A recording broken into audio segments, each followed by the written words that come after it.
patient of mine. He had very, very low self-esteem. And he said, I'm the piece of crap around which the universe revolves. I'm the worst of the worst. And that became his identity.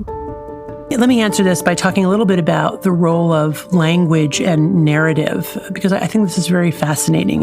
What I have learned over time is that the way people tell their stories is a window into their model of the world. There are healthy narratives and not so healthy narratives. And in general, in my clinical experience, when people come into the room and they tell their life story in such a way that they're always the victim of other people and circumstance in the world, those are people who are, number one, not doing well, and number two, not going to do well going forward unless they change that narrative to acknowledge what they've contributed to the problem.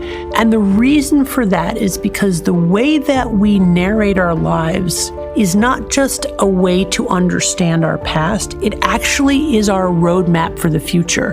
So if I see myself as a victim, and that's my narrative, I will literally create victimhood for myself going forward. I will literally change my sensed experience so that whatever happens, I'll make sure I end up as a victim.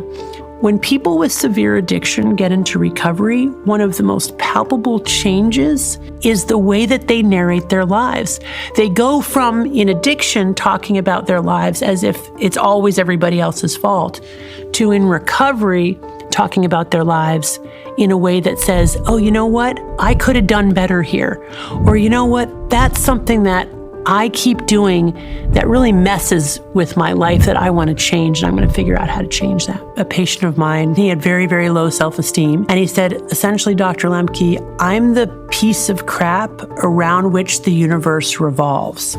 Meaning that he had his own brand of narcissism in which he wasn't the most successful person, he was the most successful at being the least successful person.